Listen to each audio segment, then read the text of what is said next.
Wouh! Salut la compagnie, c'est Gilles Melon et aujourd'hui dans Impro Ciné Critique, pour la première fois, j'ai une guest, une invitée d'honneur, Peggy la grande gueule. Comment vas-tu Peggy? Super.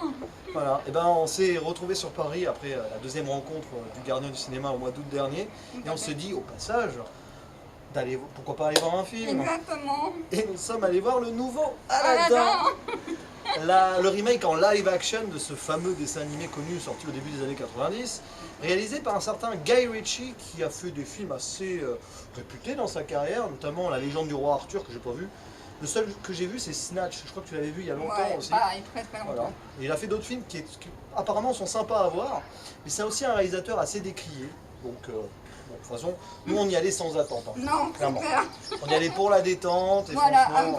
on peut dire un peu par défaut. Hein. Oui, bah ouais, parce que disons qu'on n'est pas forcément tombé sur la plus grande semaine niveau sortie. Non. On aurait pu aller voir John Wick 3, mais bon, comme je l'ai vu hier. Voilà, c'est vraiment. ça. Et puis on va tricher parce que pour le nom des acteurs et tout, là j'avoue, d'habitude j'ai l'ordinateur en face. Hein, voilà. Moi, je peux dire quand même Will Smith. Oui. Ah bah oui. Il y a Will Smith qui a, de mon avis, la moitié du budget du film a dû passer dans son salaire et dans son maquillage peut-être. Will Smith qui joue le rôle du génie, le fameux génie évidemment, très connu dans Aladdin. Aladdin, lui-même joué par un jeune premier, je crois qu'on l'avait pas vu dans beaucoup de films, en tout cas un certain Melamed Massoud, qui se débrouille très bien d'ailleurs, hein, on en reparlera. Il y a aussi au casting Naomi Scott dans le rôle de Jasmine, la princesse, Marwan Kenzari dans le rôle de l'horrible Jafar, le méchant vizir, tout ça. C'est sûrement le moins bon. Voilà, ouais, on en parlera aussi. Le sultan qui est joué par Navid Negaban, et la jeune Dahlia aussi, on va dire c'est l'assistante, la gouvernante de Jasmine, qui est jouée par Nassim Pedrad. C'est une actrice que j'ai vue quelque part, mais je ne sais pas où, j'ai vérifié en trichant en direct. Sa tête me dit quelque chose. C'est une actrice, elle a joué dans la série Scream Queen, comme j'ai pas vu, c'est pas là. Et voilà, elle a joué dans The Dictator de celui qui fait Borat, là, Sacha Baron Cohen. D'accord. Ouais, ça va être là-dedans que j'ai vu fatalement. Ou dans une série quelconque. Oh bon, on s'en fiche. Bref, est-ce qu'on est obligé de faire un synopsis? Bon, bah, c'est l'histoire du prince, enfin, d'un jeune voleur vaurien, comme il se présente dans les chansons, qui s'appelle Aladdin, donc, et qui va plus ou moins de façon magique devenir prince. Pour conquérir la princesse Jasmine qui est tombée dans son cœur, qui aime bien se mêler à la foule et qu'elle le rencontre un peu par hasard comme ça lors d'un marché. Donc c'est une histoire d'amour classique entre une princesse et un... Pas Disney quand même. Voilà, c'est Disney, clairement. Donc l'histoire est à peu près 90% la même que celle du dessin animé, je pense. Ça fait longtemps que je l'ai pas vu, j'avoue. Toi tu ne l'avais jamais vu. Moi c'est une découverte, donc j'aurais pas du tout les références du dessin animé en fait. Hein. Mais grosso modo, ça respecte bien l'œuvre. Il y a des prises de risque en plus certainement, qui sont dues au fait à la durée du film, parce que plus de 2 heures, je crois pas que l'original fasse 2 heures. Côté spectaculaire évidemment, avec des vrais acteurs, tout ça, tout ça. Bon, Peggy, invité d'honneur, à toi l'honneur donc de dire qu'as-tu pensé de cette Aladdin version live action sans, on va pas essayer de comparer avec le dessin animé d'ailleurs. Non, alors franchement ça a été une belle surprise, parce que bon je n'y attendais rien du tout, hein. Je suis pas trop fan en général de ce qu'on appelle live action, hein, c'est ça. C'est le nouveau truc à la mode de refaire des films comme ça avec des vrais acteurs ou avec des images de synthèse. Alors j'avais été déçue de Dumbo, j'avais pas eu l'émotion que je recherchais, du coup bon je suis allée comme ça quand même, voilà, c'est ce qu'on dit, hein, c'est qu'on a chargé le film quand même par défaut. Et mine de rien, j'ai quand même passé un agréable moment parce que Will Smith il incarne tout à fait son rôle, quoi. Il est vraiment dedans, il n'en rajoute pas du tout. Alors c'est vrai qu'après on est allé le voir en VF, je pense qu'il faut le voir en VO. Malheureusement on n'a pas eu le choix, non, le cinéma qui nous proposait ne le faisait qu'en VF sauf le soir. Voilà. Mais je pense qu'effectivement avec les vraies voix, Will Smith avec sa vraie voix, et puis même le jeu des acteurs, je pense que ça doit quand même rajouter quelque chose. Donc c'est la première fois que j'entends en complet la chanson, la fameuse chanson, le rêve bleu. Ce rêve bleu. Voilà, mais non, mais j'ai eu mine de rien un peu d'émotion, quoi. Et on en parlait un petit peu là quand on a fait le trajet avant de faire la vidéo. Que moi, alors on a nos références, moi ça m'a fait penser un peu à un moment donné à Indiana Jones, le Temple maudit. Il y a une petite scène d'accent qui peut faire penser à ça. En fait, on peut retrouver, je pense, à chacun ses références, on peut se l'approprier comme on veut. Et mine de rien, bien rythmé aussi, il n'y a pas trop de longueur. La musique aussi, d'habitude, moi je trouve que là, Disney, on met toujours des temps, des mots.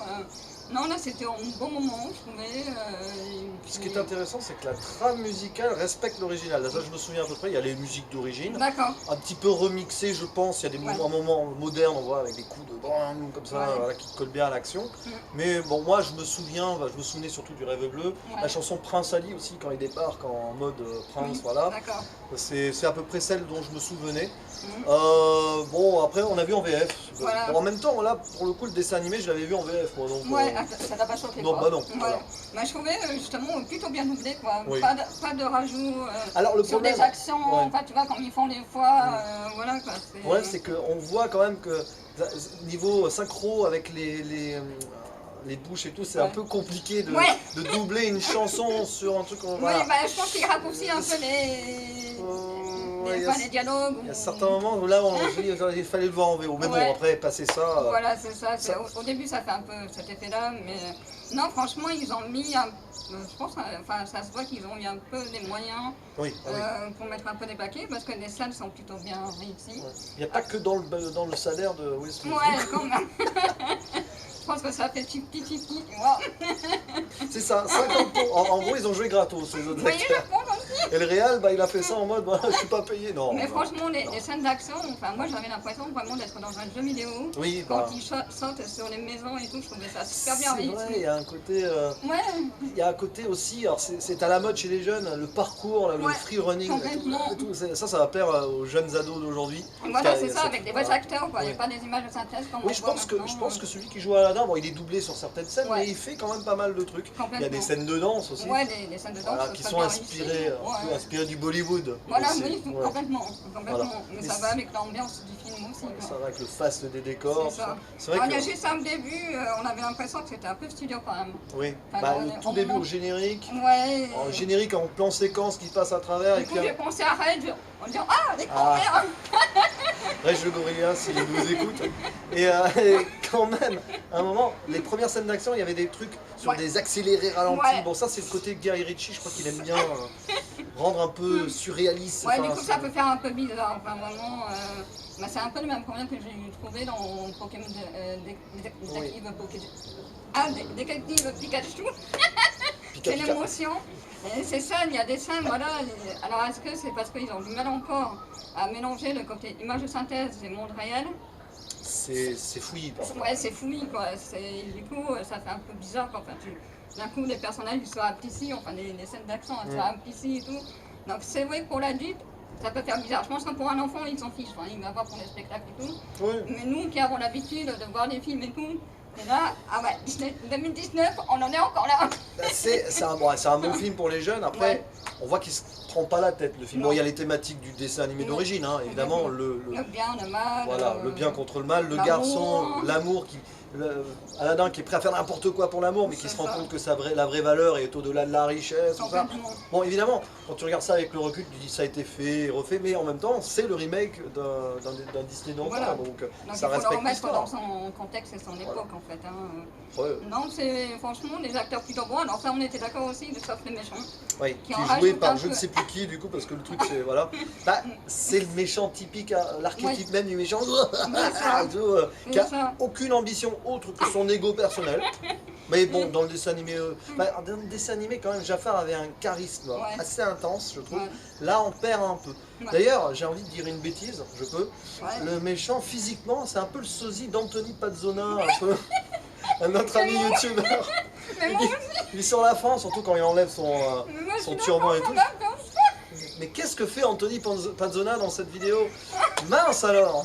Cette vidéo va mettre comme what the fuck. Bon ils ont l'habitude de t'inquiète pas.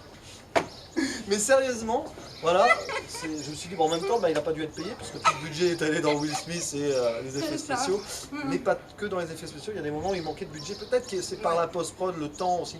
Parfois, ils surévaluent le temps qu'ils ont et ils doivent vite finaliser des trucs, ça arrive souvent dans les films.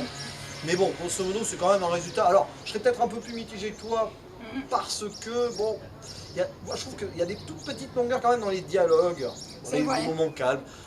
Évidemment, les scènes entre Jasmine et Aladdin, mais ils ont voulu respecter le dessin animé, donc ça va. Par Je contre, pense le côté explicatif aussi pour les gamins. Ça, on oui, a tendance à oublier. c'est ça, oui. Bah, Et notamment voilà. cette scène d'ouverture, donc où on Oui. voit un navigateur qui va raconter une scène à ses enfants. Spoil. Ouais, allez, on va ouvrir des balises spoilers quand même ici. Et c'est pas un spoil, on s'en rend compte très vite. Voilà, un navigateur qui raconte à ses enfants et à sa femme et tout, on se rend compte que c'est le génie en fait. Ouais. C'est le génie qui raconte sa propre histoire, puisqu'à la fin, donc là spoil quand même, parce que si vous ne connaissez pas Aladdin, il vaut mieux pas que vous sachiez ça. À la fin, le dernier vœu d'Aladin, c'est de libérer le génie. Je trouve ça beau d'ailleurs. Le génie qui est enchaîné depuis la nuit des temps dans sa lampe, il devient libre. Et donc après, il peut parler de son histoire. Ça, dans l'original, ça y est pas, je crois, c'est un marchand qui raconte l'histoire, mais c'est pas expliqué. Côté petit politique, Oui, voilà, politique. Oui. c'est l'arabe qui libère en fait l'esclave. Oui, Voilà. c'est vrai. Bah, c'est lui-même un esclave, enfin c'est un mendiant et tout, donc esclave d'une certaine société hiérarchique et tout, qui refuse le pouvoir et qui libère celui qui pensait, enfin on croit que c'est le plus puissant mais pas du tout. Finalement, la plus grande force c'est être humain et c'est ça le message, c'est être simple. Et ça c'est du Walt Disney. Voilà, Enfin, c'est Walt Disney. Puis d'ailleurs le grand méchant et tout qui veut être l'homme le plus puissant de l'univers devient l'homme le plus puissant de l'univers. Donc le génie enfermé dans sa boîte pour des milliers d'années. C'est ça. Bon, pourquoi pas. D'ailleurs, les effets spéciaux sur la fin, j'ai eu du mal. Personnellement, j'ai eu du mal. Quand Anthony Pazzona s'est changé en génie, j'ai eu du mal. Non, mais bon, ça reste un film récréatif. J'avoue, bon, je suis peut-être, comme dirait ce personnage dans L'Arme Fatale, je sais plus combien, je suis un peu vieux pour ces conneries, hein. Mais bon, ça passe quand même. Voilà. J'avoue que bizarrement, j'ai préféré quand même Pokémon Détective Pikachu, parce que c'est un univers frais que je connaissais moins, forcément. Là, j'avais quand même ces petites références. Du coup, ça fait l'inverse avec moi. Quand j'ai pas vu le dessin animé, du coup, j'ai découvert avec ce film-là. Donc, c'est un bon film pour ceux qui ne connaissent pas Aladdin. Voilà, c'est ça. Mais pas un mauvais film pour les nostalgiques, ne serait-ce que pour les musiques. Ça va vous rappeler des souvenirs. Et puis, c'est ce que disait Critique Masqué dans sa critique, c'est que c'est un film bien fait, mais pourquoi? À quoi ça sert? Mais ça, c'est la mode de Disney de faire des films en live, action. C'est facile. Voilà, moi, c'est un peu. En fait, ce que je reproche au film, c'est que c'est facile. C'est un remake, voilà, t'es sûr d'avoir du succès. Machin, Le Roi Lion, ça va faire un succès monstre aussi. Encore plus qu'Aladin. D'ailleurs, Aladin a fait plus d'entrées que John Wick 3 cette semaine, j'ai vu ça. J'étais surpris ce matin. Mais bon, voilà, la nostalgie, ça marchera. Et avec ça, des live action, on va en avoir des tonnes. Alors, oui, ça, par contre, je sais plus si je l'ai déjà dit ou pas. Enfin, je t'en ai parlé quand on a fait le trajet. Oui. C'est que justement, moi, quand j'étais petite, j'aimais pas les dessins animés. Tu n'en as pas parlé là, donc ça tombe donc bien. c'est bon, ok. J'aimais pas les dessins animés parce que pour moi, c'était beaucoup trop abstrait. Du coup, très vite, je suis allée voir des films en fait. Très vite, j'ai laissé tomber les voix Disney, contrairement à mon frère qui aimait bien ça et tout. Moi, j'en avais marre, ça me parlait pas quoi. Et du coup, je pense que ces films accent, en fait, un accent, c'est que ça sert justement, je pense, pour les gens qui sont pas trop dessins animés et que du coup, ils ont envie de voir du concret en fait, avec des vrais gens, avec des vrais personnages.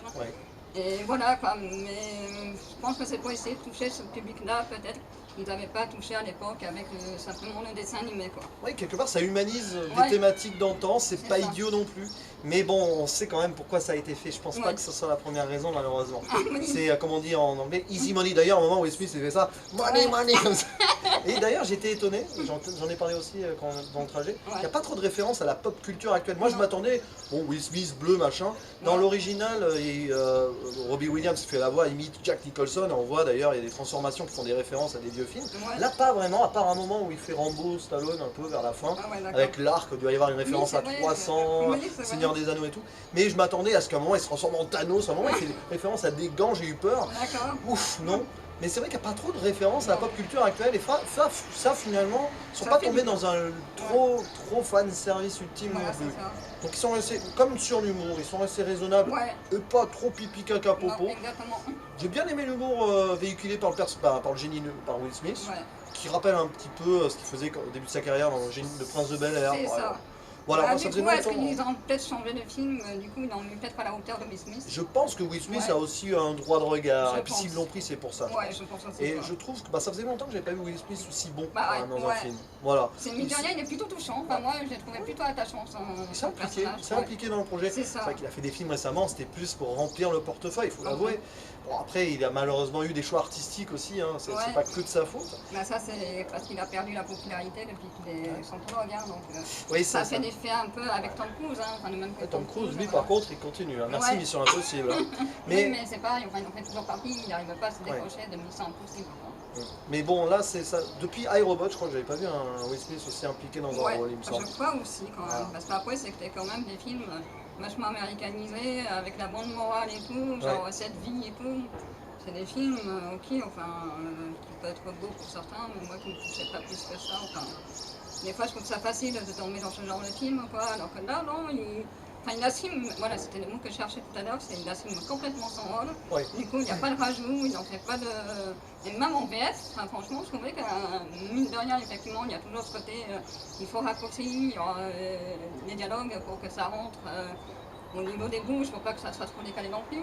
Mais mine de rien, je trouve qu'ils ont plutôt respecté le personnage, ils n'en ont pas rajouté. Et il n'y a pas ce côté forcing aussi du celui qui fait la voix française. Ouais, non, Non. c'est son doubleur, je crois d'ailleurs. Ah hein. ouais, c'est sans doute. Ouais, je pense. D'accord. Sauf que j'avais vu iRobot à l'époque en VF. Ouais, C'était tapez-moi. la même. D'accord, ouais. Donc, Le oui, flagelle. il connaît le personnage, Ouais. quoi, Enfin, je crois, l'acteur, quoi. à Ouais. vérifier. Ouais. Non, ça va, ça fait Ouais. pas des tonnes. Et, ouais, Ouais. des petits moments drôles, voilà. Ouais. Bon, c'est un peu surfait quand au début, quand ils sont dans la caverne, Oui. il y a des moments. Ouais, bon. Bah, du coup, ça m'a fait penser à Aladdin de Kev Adams. Ouais. Alors, j'espère pour eux qu'ils se sont pas inspirés Voilà. d'Aladdin de Kev Adams, C'était quand la même. merde, ça commence comme Aladdin, du coup, de raconter l'histoire du génie. Mais de toute façon, tout est inspiré de la même histoire, les mille et Ouais. une nuits, hein, les contes, Ouais. voilà. Donc c'est la même base. Ouais, donc voilà. Mais bon, ouais, non, enfin, on évite le drame, je trouve, Ouais. personnellement, sur ce film-là. Bon, après, moi, je serais mitigé, mais Et ça fait du bien, moi, je Ouais, trouve. mais, Enfin, voilà, c'est. vous pouvez amener vos enfants le voir, Exactement. pas de souci. C'est ça. Je pense que c'est clairement tout public à 100%. Mm. C'est bien pour les enfants. Voilà, si en gros vous avez des enfants, vous leur dites ah tiens on va regarder un Disney, ah, non c'est trop vieux et tout, bah voilà ils vont voir ce film, ils auront la même histoire. C'est ça. Et ça sera pas mal, hein, j'espère. Puis ça véhicule des thématiques qui sont plutôt bon, c'est très cliché, stéréotypé, mais bon c'est normal Disney machin et puis nous on connaît ça. Et puis, Voilà, c'est ça. Donc, c'est qu'on a vu des films aussi, donc Voilà. les sujets changent pas beaucoup, quoi. Mais voilà. Pour un enfant de 8, 10, 12 Ouais. ans, c'est parfait. Ouais, complètement. Voilà, donc là il va y avoir le week-end, enfin quand cette vidéo sera postée, je pense que le week-end sera fini. Le week-end de la Pentecôte la semaine prochaine, amenez donc vos enfants voir ce Ah, film-là. ouais. Ce sera toujours mieux que John Wick qui est interdit au moins de 12 ans de toute façon. Non, enfin, j'avoue, j'ai préféré John Wick 3, mais c'est pas le même public. Hein. Puis tout à l'heure, il va se dire, mais pourquoi il fait ça et tout? C'est parce que j'ai le soleil dans la gueule. Tous les deux Ça d'ailleurs. va faire bizarre, il y a la vidéo comme ça, en mode je suis penché, je suis la tour de Je suis un Pise. peu pareil aussi, un jeu de soleil dans la C'est vrai tronche. qu'on a essayé de trouver un endroit, j'espère que le son sera bon aussi, mais Ouais. bon, voilà. Mais Ouais. mettez un casque, hein, au pire. C'est ça. Mais bon, je pense que si vous êtes arrivé là, c'est qu'il ne devrait pas y avoir trop de problèmes. Voilà, bah, c'était notre humble avis sur Aladdin en Ouais. impro ciné-critique à chaud, Oui, c'est ça. qui est un exercice toujours sympa à faire. Ouais, complètement. Et puis bah on vous dit à la prochaine pour de nouvelles aventures. C'est ça. Salut, salut. Salut